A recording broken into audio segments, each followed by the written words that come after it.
Hello, welcome to the podcast, 10 Lessons That Took Me 50 Years to Learn, where we dispense wisdom for career and life. That's wisdom, not just information, and that's for your career and your life.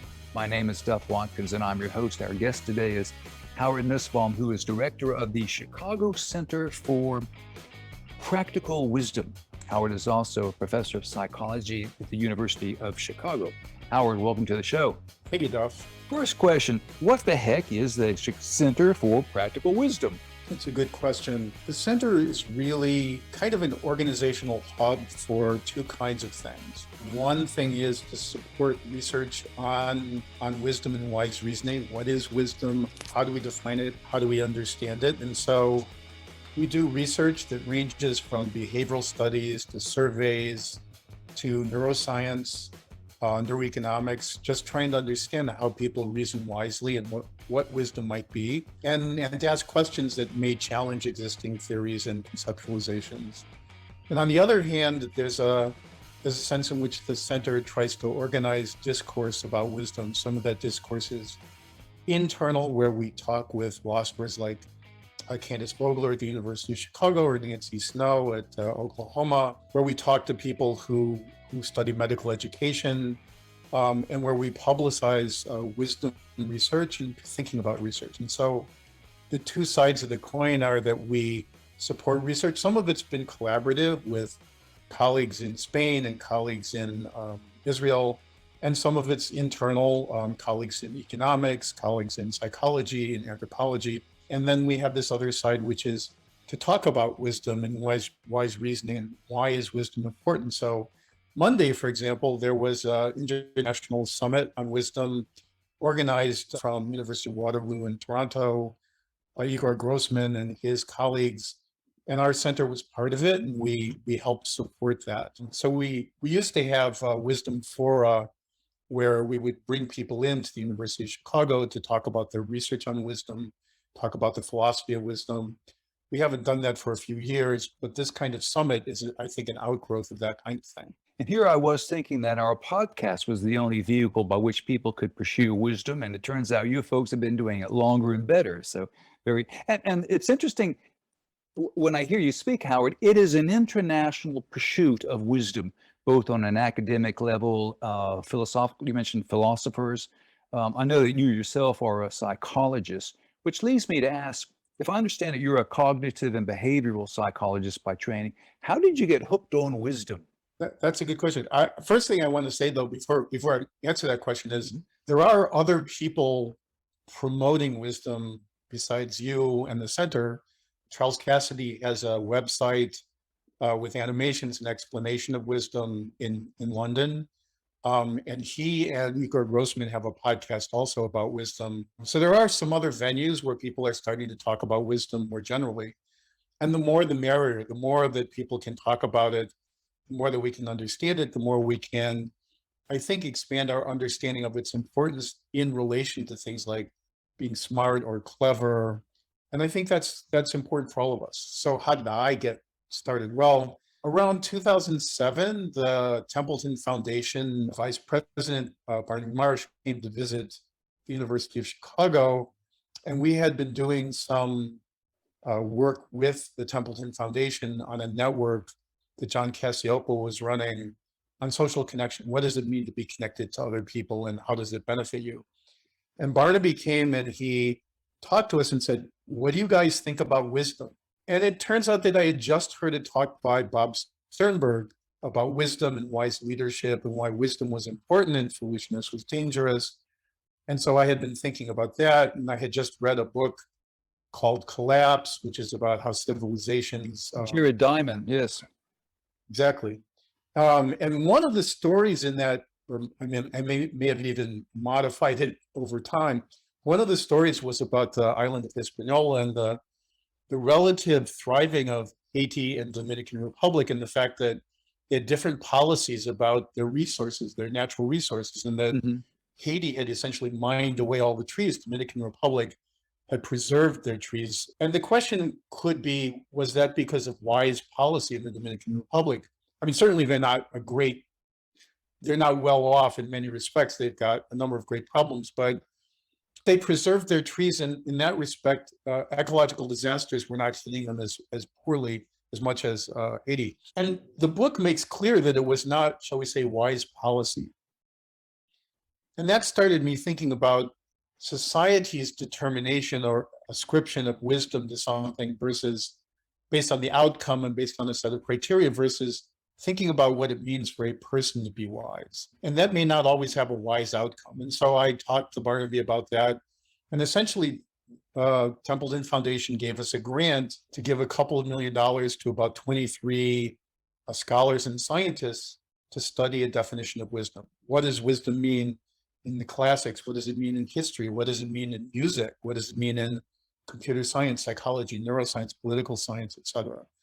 And so that's where I got started thinking about this. But the truth is that actually, when I went to college, I was interested in Abraham Maslow's work on self-actualization, and that leads in the direction of wisdom as well. And so I've always been interested in learning and how experiences change us. And the work on wisdom and supporting the wisdom research from 2007 to 2011 was an opportunity to think about this problem with a number of other people. We weren't doing, at the University of Chicago, we weren't doing any wisdom research then, just essentially giving away money for other people to study wisdom. But in the quarterly meetings that I had with a diverse group of scholars and scientists and talking about wisdom was sort of the start for me of actually doing the research. And that was in 2007 is when it started, the center started? Well, the first grant proposal was then. The center didn't start until much more recently. I can't even remember the starting date is like 6 years ago, something like that. So in all that interim, there was a grant called the Defining Wisdom Project for till 2011. Then another grant from Templeton. There was another case where we gave away $3 million to researchers called the Science of Virtues. And then we started studying wisdom at the University of Chicago with funding from Templeton. But the center didn't come for a number of years after that. Well, in our pursuit of personal, applied, practical wisdom, let's get on to your 10 lessons it took 50 years to learn. Lesson number 1, it's wiser to listen than to speak. Now, this sounds like good common sense to me, Howard, but what is the connection to wisdom? So that's a good question. It is not on its own merits by itself necessarily wise, but I suspect you can't be wise without that particular prescription. So when I was a first-year professor, I think it was, I remember being quite a bit argumentative with a number of people about their positions in psychology and thinking and so forth. And I remember a colleague telling me that it might be better to listen to what other people have to say and find what's important in it and learn from it rather than trying to convince them that you're right. And I think that was the start of my thinking about the role of epistemic humility and wisdom. Mhm. So we consider at the center epistemic humility to be one of the foundations of wisdom. And epistemic humility is knowing what you know and knowing what you don't know.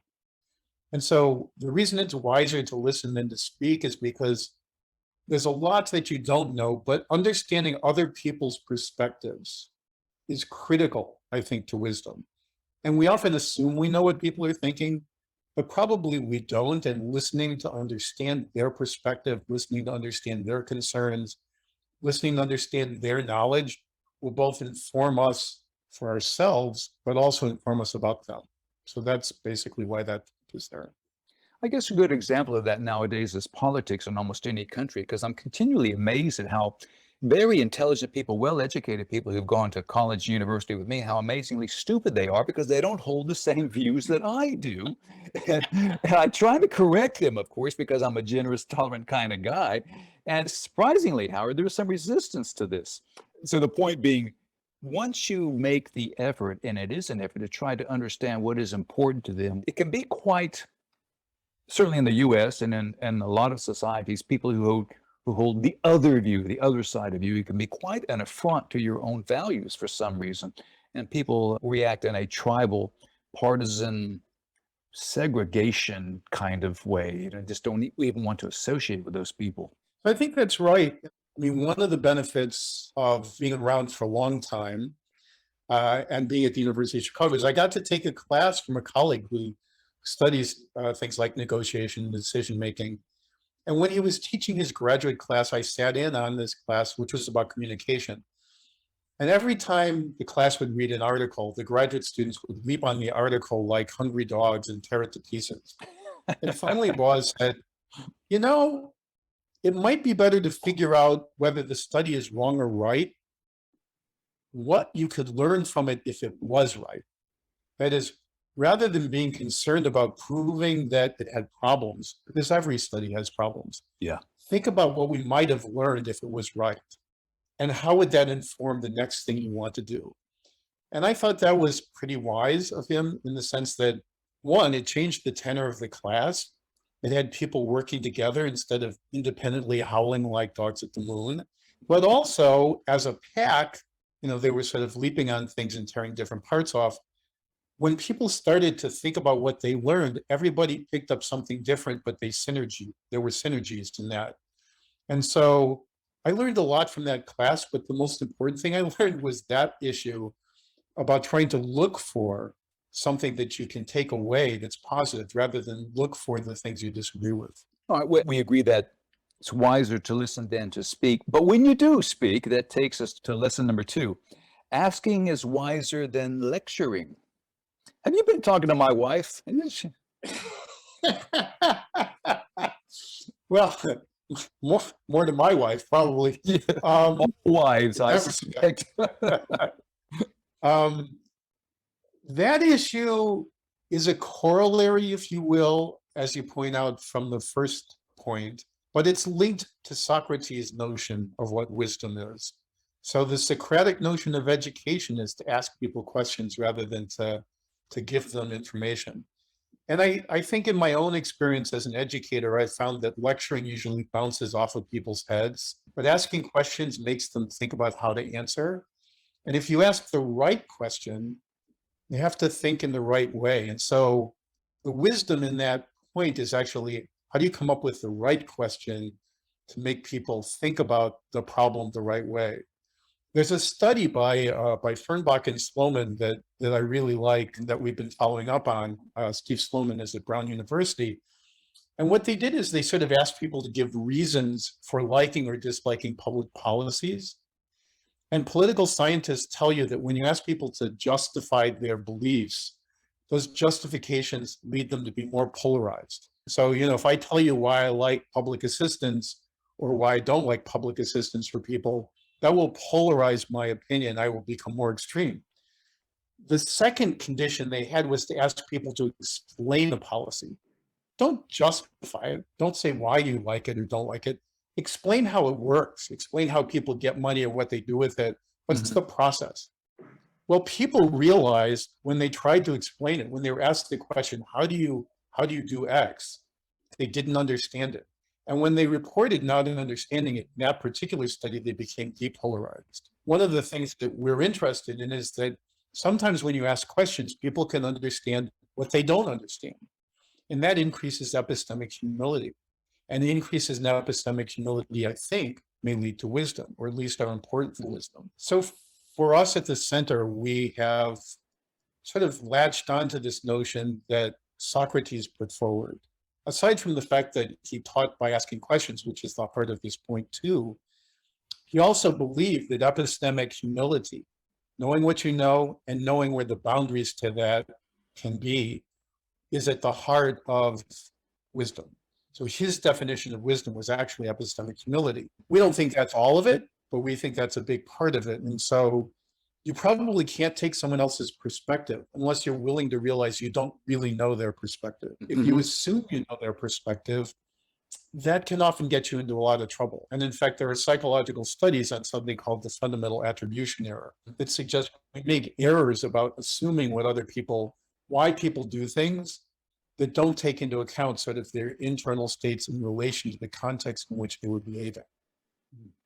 All right, then lesson number 3, wisdom requires understanding others. Now tell me why I have to understand those people, Howard. One aspect of wisdom, first off, I had just alluded to this in the sense of epistemic humility, and why understanding other people's perspectives can be gained as a function of epistemic humility. That is, listening to what people's concerns are, listening to what affects them, what their values are, That's an important way to understand their perspective. And why is that important for wisdom?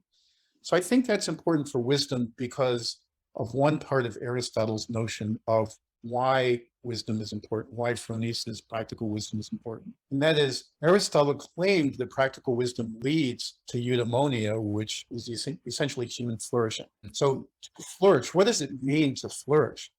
Well, one way of people sort of in the vernacular thinking about flourishing is if I get more money and I get more food, and I live in a great house and I live in a great city, then I'll flourish. But the way that I understand, and from conversations with virtue ethicists, I think about human flourishing, it really has to do with how well other people are doing in relation to you too.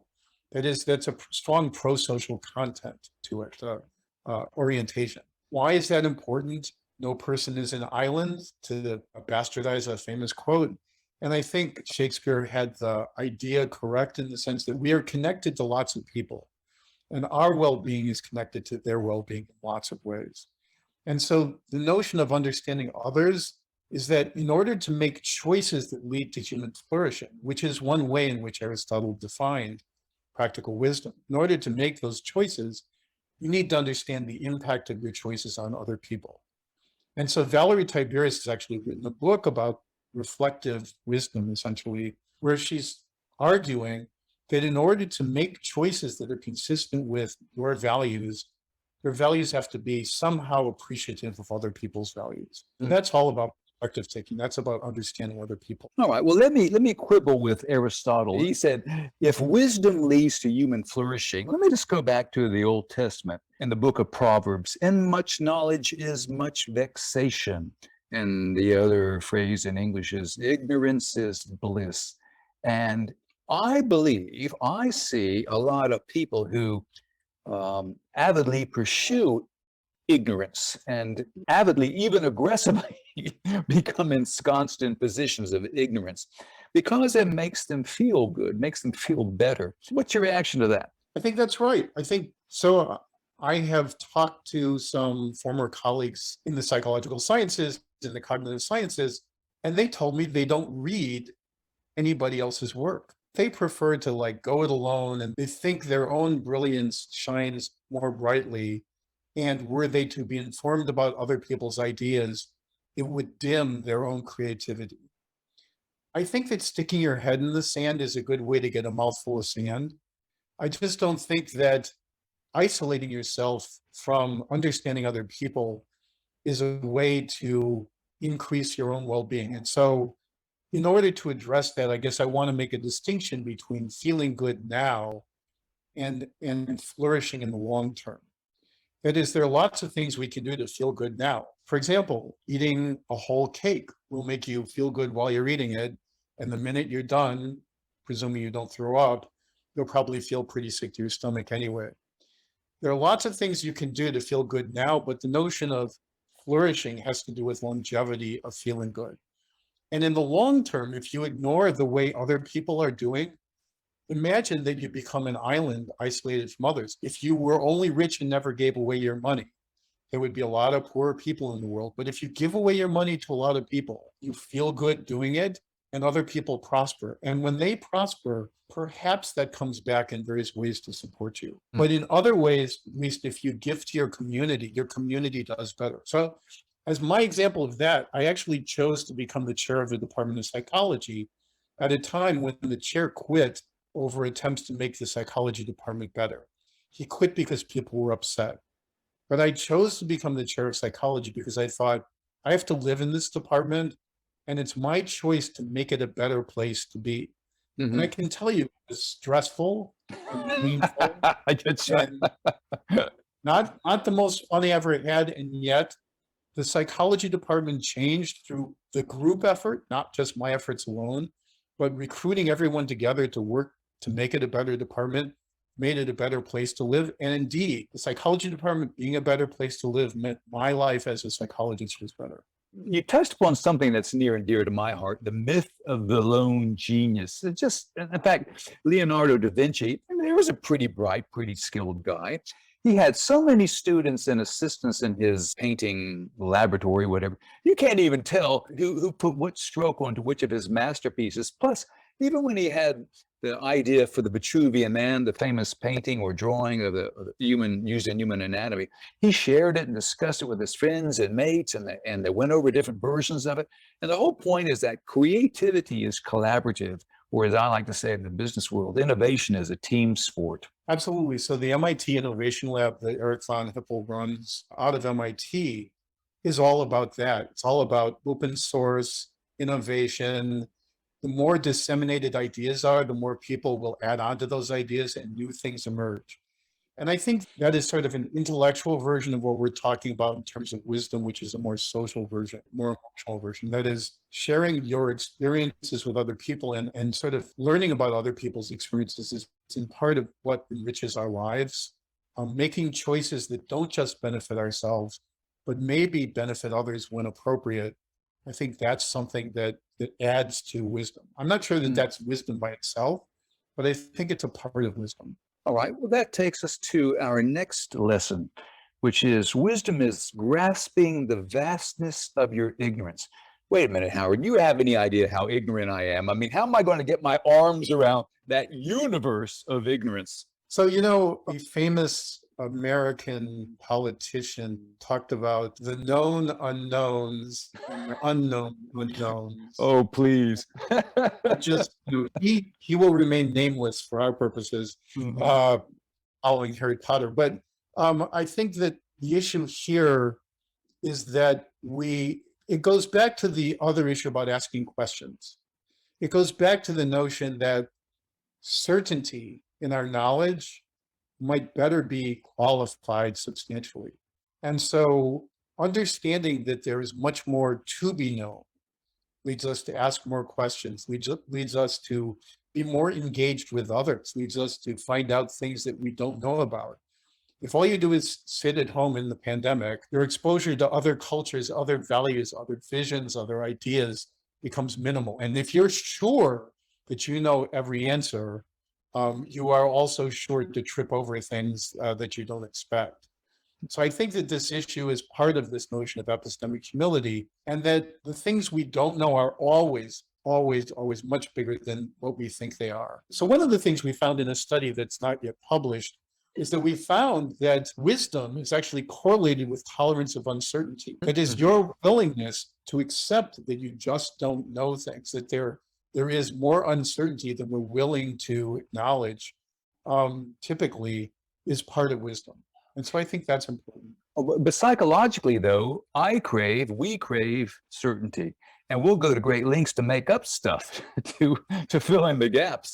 So how do we resolve this creative tension? I mean, basically, we know nothing. We're not going to know anything. We don't have a whole lot of time to master it, but I got to have certainty. So that's an interesting issue because it's something that scientists have to grapple with.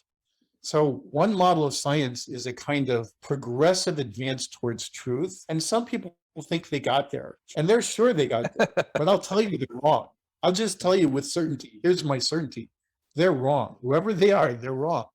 One of my wise graduate professors said, when it comes to theory, it's better to rent than it is to buy because it's the upkeep that will kill you. I think that this issue is an interesting one. What you're pointing out is that people have biases. There are things we like. There are things we don't like. And one of the issues about wisdom is maybe we have to challenge the things we like because not all the things we like are good for us, or at least temper them as much as possible. So yeah, I'll take certainty that everybody's wrong about their theories. I think it's a safe bet, but I'll tell you that I'm always hesitant to propose a theory when I talk about science. I'm hesitant to even give the name theory to something just because it gives it a little bit more inertia.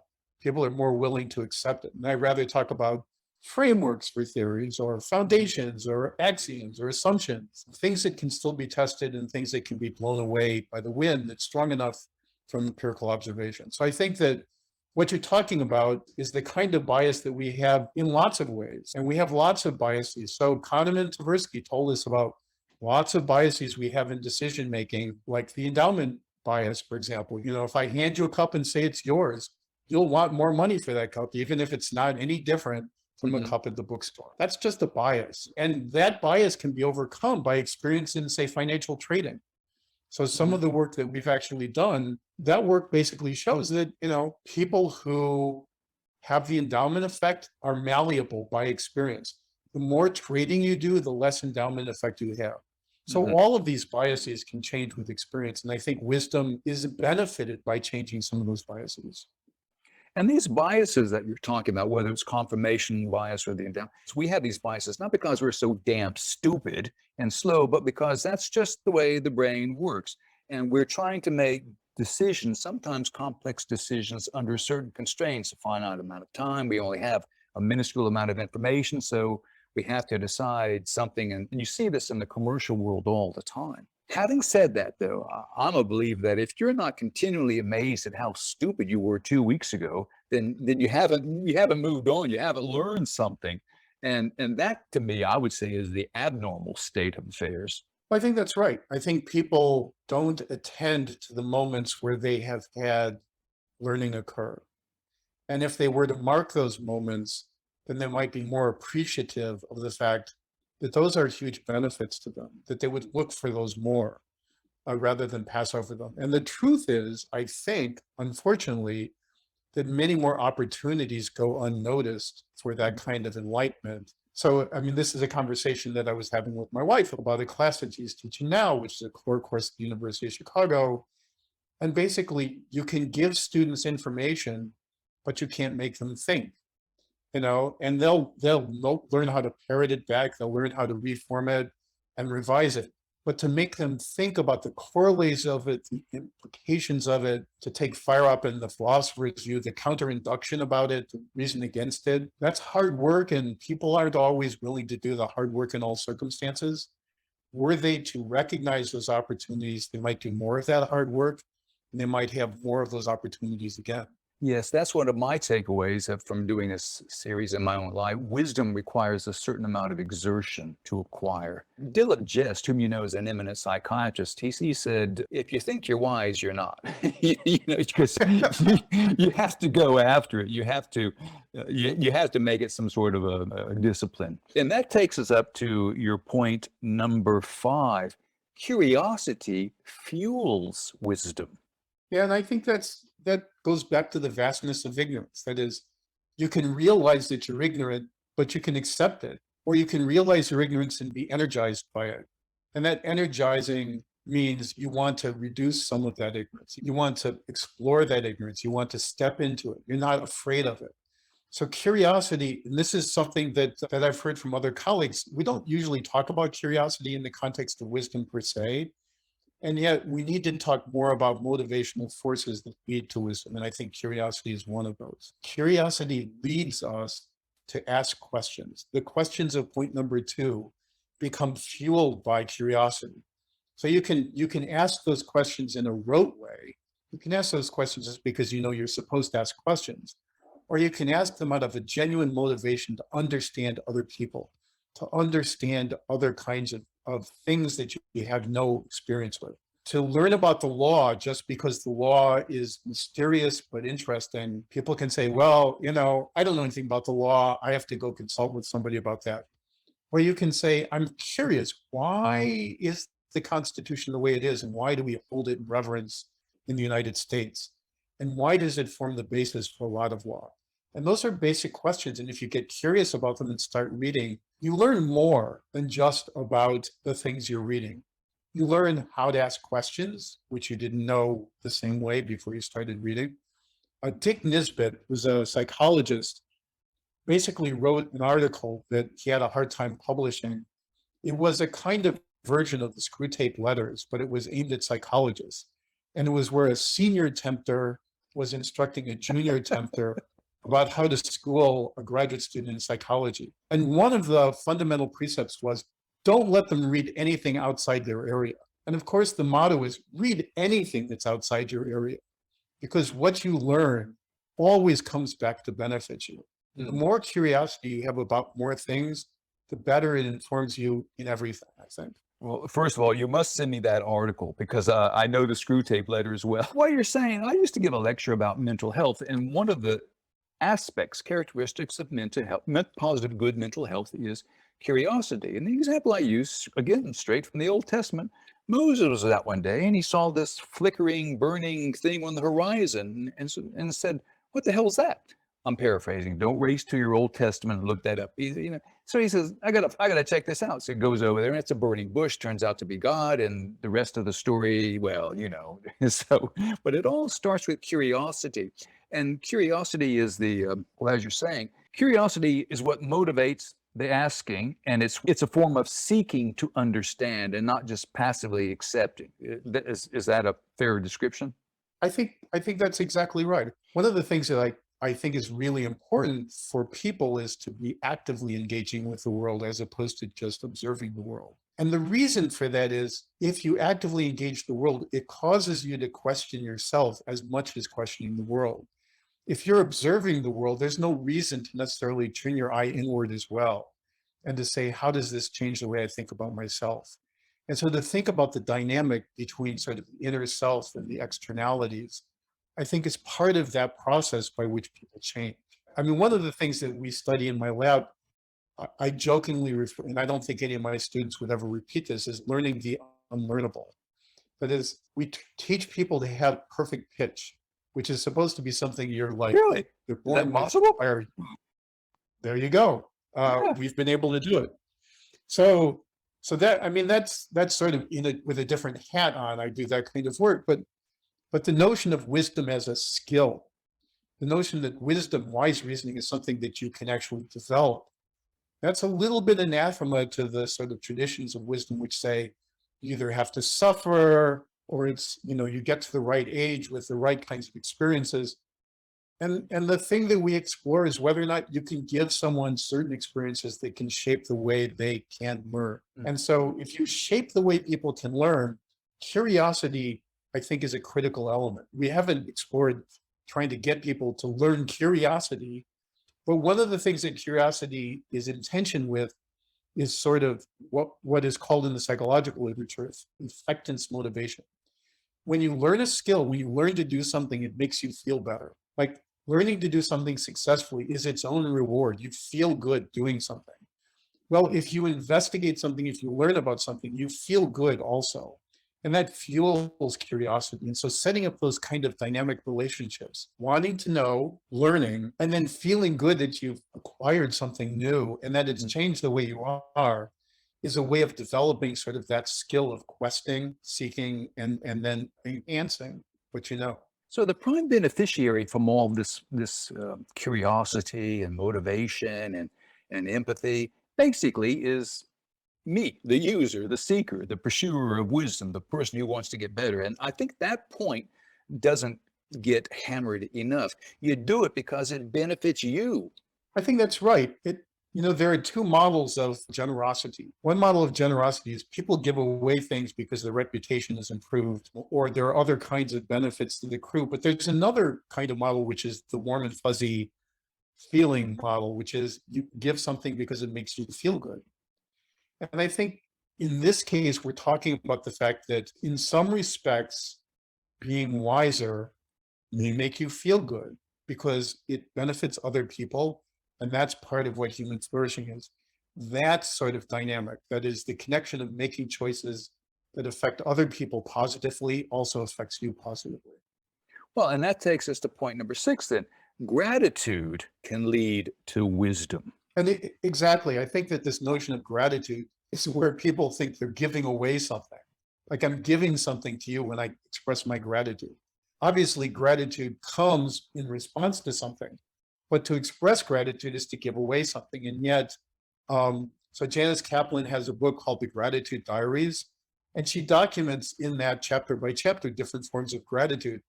And each time she seems surprised and acknowledges that expressing gratitude actually benefits her as well. It can benefit her in the way she feels about herself, in the way she feels about other people, in the way other people treat her.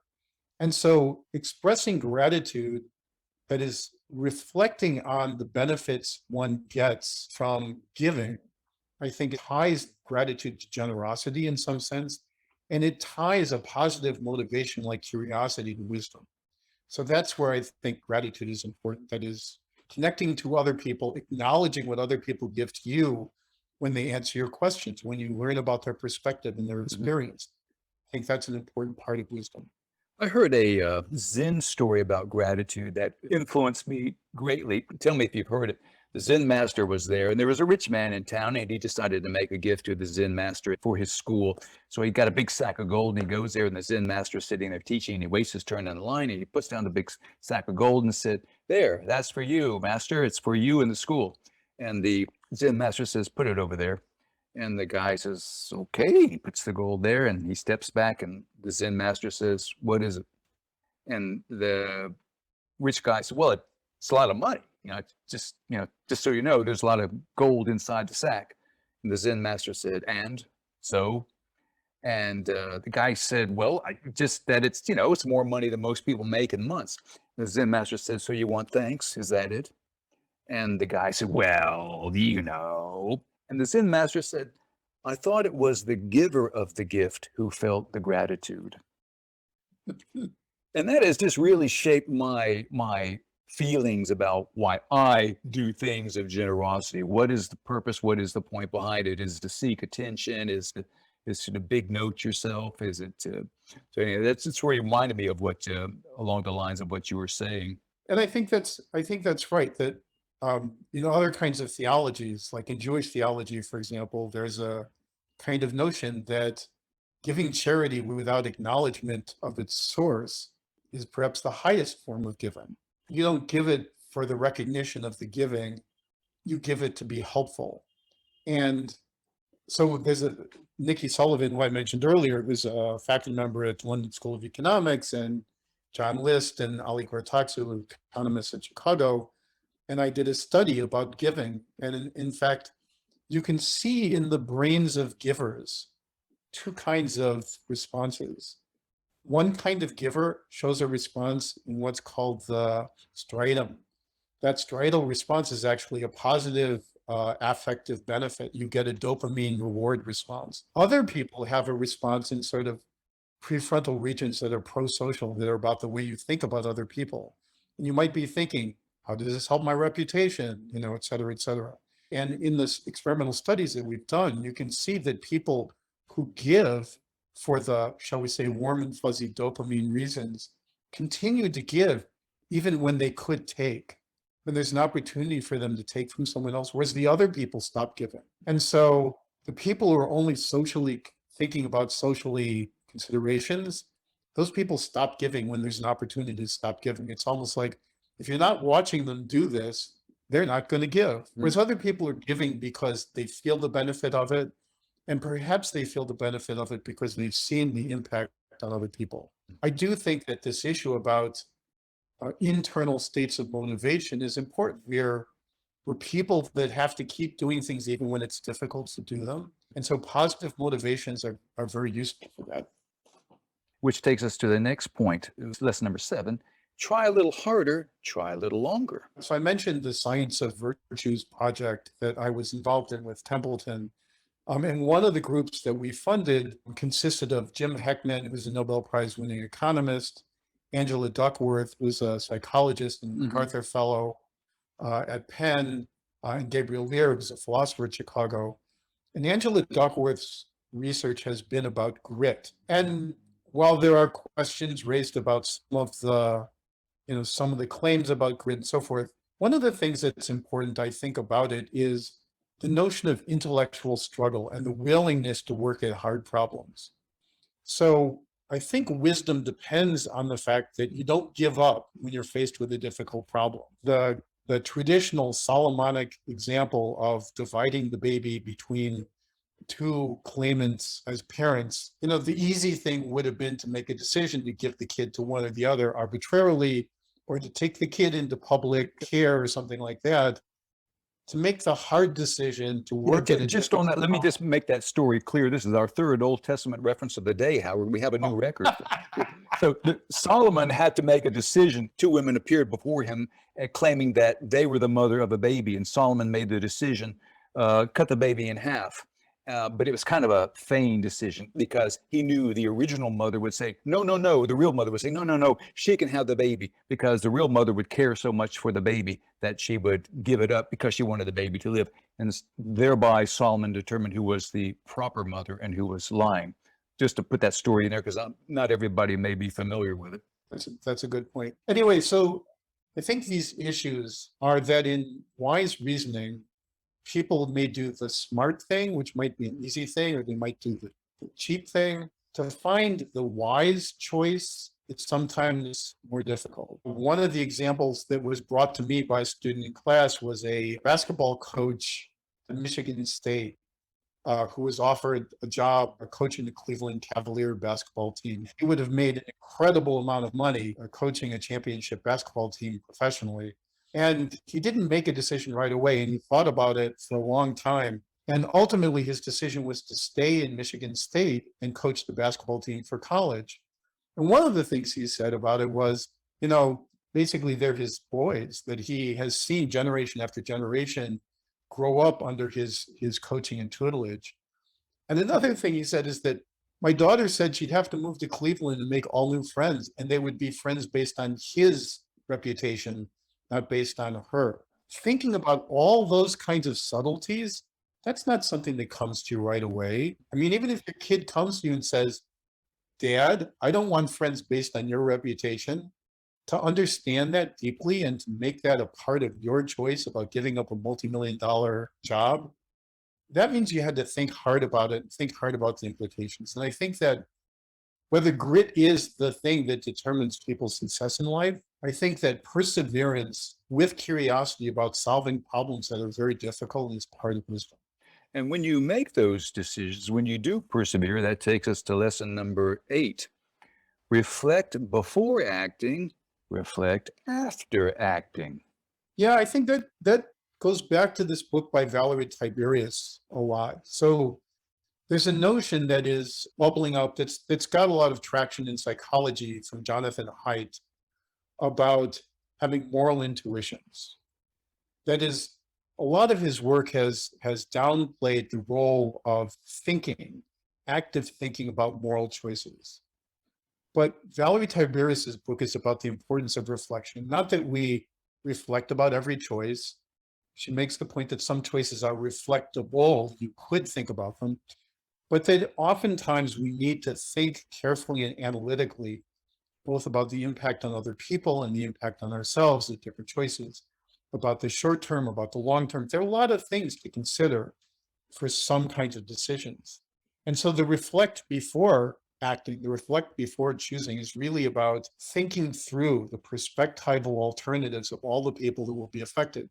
Like your daughter, if you take a job in another city and what it means for her, rather than your finances or your reputation. The reflect after is really to understand the consequences of having made a choice. Things don't always work out the way we think they will. So one of the things that I think is really important is distinguishing what wisdom is in a person from the way society judges wisdom. Society says this is a wise decision when things work out well. But when we make decisions, they don't always work out well. And understanding why they didn't work out, whether it was chance or whether it was because you did the wrong thing or you misunderstood the situation, I think that's an important part of developing your understanding about how to solve problems. But can you make a wise decision and have it still be wrong? I think so. I think that making a wise decision is about the process you engage in. And we don't know everything. We're not always right. If it was a sure thing, that is, if there was a sure bet, it probably wouldn't require wisdom. Yeah. If the outcome was certain, it wouldn't require wisdom. If there was no uncertainty, no risk, it wouldn't be about wisdom. And so I think there are plenty of times when we engage in a wise reasoning process and perhaps have a bad outcome or not a positive outcome. Well, and that takes us to lesson number 9. Don't try to be wise, just try to make wiser decisions. Yeah, and I think that's an important distinction in a couple of ways. So I don't think a lot of us want to be wise necessarily. People don't actually think about being wise. They think about maybe doing the smart thing, being smart, being rich. People don't put wisdom on the table necessarily as the thing they want to do. But in philosophy and religion, theology, in talking about wisdom, people talk about wisdom as a property of a person. There's a wise person, there's a foolish person. That's the kind of discourse you hear. In order to understand wisdom and in order to give it if you will, to the grasp of the average person to think, could the next decision be wiser? It may not be the wisest decision you could make, but could you take into account other people's perspectives more so than you are currently? Could you think a little bit more than you were going to? Could you be less impulsive? Those are the kinds of things that if you start thinking about them, might make decisions wiser, even if the decision itself doesn't reach the standard of the wisest thing one could do in that circumstance. So it's incremental progress towards wisdom, simply making a little bit wiser decision each and every time. And incremental progress is the way basically pretty much happens in life. I think that's right. I think that, and this goes back to something I mentioned about thinking about wise reasoning as a skill. You know, you're not the best tennis player at the end of your tennis lessons. You're just ready to start getting better by playing more. And I think that's the same thing with wisdom. That is making wiser decisions, a little bit wiser each time, taking into account more. Those are the things that are important about getting a little bit wiser. And so I think you can become wiser. And I think that we want to think about it as a graded scale, not you're either wise or you're not wise. And that probably the reality is people might be wiser in some domains of their life than others. So you might have more expertise in one domain, you might have better insight in one domain, you might have more empathy in one domain based on your experiences. But you know, the mathematician may be great at solving mathematical theorems and very poor at solving her checkbook. And so it may be the case that you could be wise in some domains or wiser in some domains than others. What is your definition of wisdom, Howard? If somebody comes off the street, says, you're an expert, what is wisdom? How would you answer? I tend to shy away from trying to answer that question, but typically I think that wisdom is practical decision making that takes into account the concerns of others where you have reflected on those concerns. I think that's the general statement that I would make. That's not a complete statement, but as a theologian once said, trying to recite everything from the Talmud on one foot, a form of the golden rule, do not unto others as you would not have them do to you, I think is probably the answer here for wisdom too. Well, that takes us to the 10th lesson, and I'm saving the best for last. And you've touched upon this several times. Wisdom is a skill that you, listener, you, viewer, can learn. Okay, please elaborate. So I think that all the things we've been talking about are the elements that people can practice. You can practice trying to understand other people. And when you realize that there are limits to what you understand about other people, you can ask them questions. So that's a skill. Understanding other people is a skill that you can develop. And by interacting with other people and asking those questions, you rapidly come to improve that skill. You need that skill for the skill of wisdom. Starting to think more, taking a breath before you make a choice. Maybe thinking about all the elements that go into that, and then thinking, what have I left out? And asking somebody, what have I left out? Is a way to improve that skill. Each one of these parts is a skill, I think. And the key word is practice. I mean, even your center, the Chicago Center for Practical Wisdom, it entails practice, which means repetition, which means trying something new, trying something slightly different. I'll use a basketball example. I can shoot basketball. I'm right-handed in basketball, but I can shoot left-handed. It's ugly. My God, it's ugly, but I can shoot left-handed. I use a left-handed mouse, and it simply comes about developing a skill with practice. And so you're saying wisdom is no different. It's just a series of practices that one employs in order to become wiser. That's right. I think it's maybe heretical. It falls under the learning the unlearnable notion. And I think it is something that takes practice, like playing the piano or playing basketball. I don't think it comes natively to us. I'm not even sure that wisdom is a natural kind like eyesight. I mean, people with sort of normal physiology and anatomy, everyone can see. But the skill of being a radiologist depends on looking at a picture of splotches of gray and black images and seeing them as organs. And you don't do that the first day you look at a radiological image. You don't look at x-rays and automatically do that. You have to develop that skill. And in much the same way, I think wisdom is a kind of skill that you develop by practicing these elements and practicing them together, by trying to decide, is this choice I'm making going to affect other people? How many times a day do you actually think about that? Like, if you go have a cupcake after lunch, do you think, how is this going to affect other people? Probably not, but it could. Hmm. And when you start practicing those kinds of, shall we say, expansive thoughts, it becomes clearer to you when you have more appropriate situations that may be more dire and critical for wise thinking, what you need to start thinking about.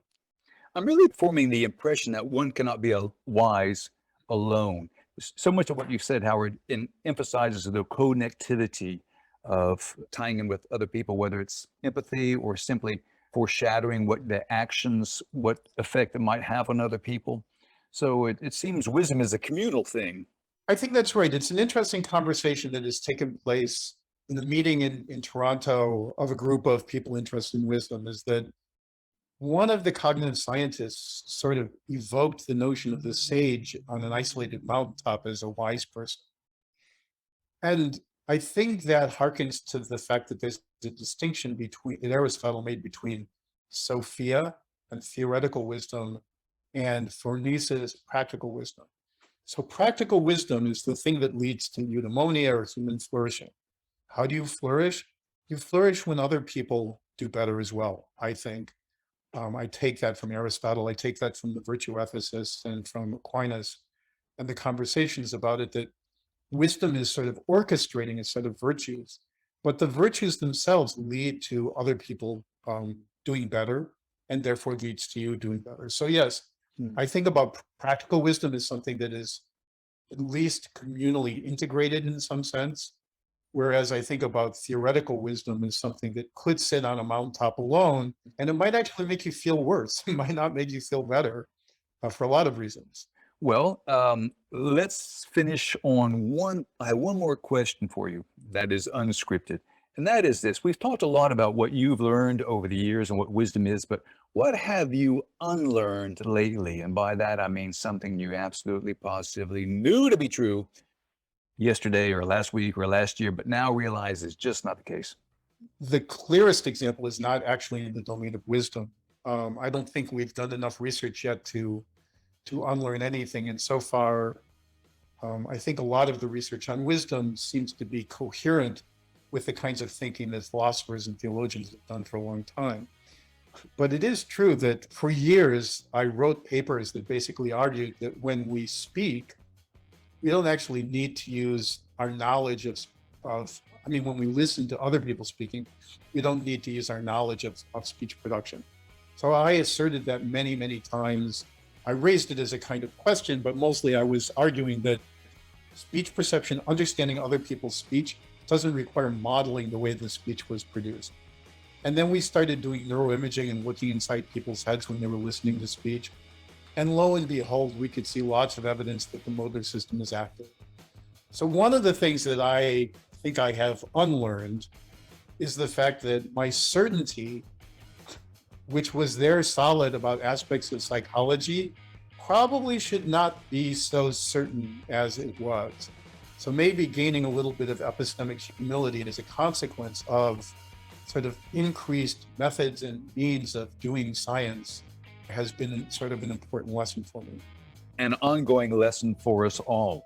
And we will finish here on that note. Listeners, viewers, you've been listening to the podcast 10 Lessons It Took Me 50 Years to Learn. Our guest today has been Professor Howard Nusbaum, who is the founder and director of the Chicago Center for Practical Wisdom. He's also professor of psychology at the University of Chicago. Go ahead and hit the subscribe button. That way you won't miss a single exciting episode of this podcast, which is making the world a wiser place, lesson by lesson. Thanks for tuning in.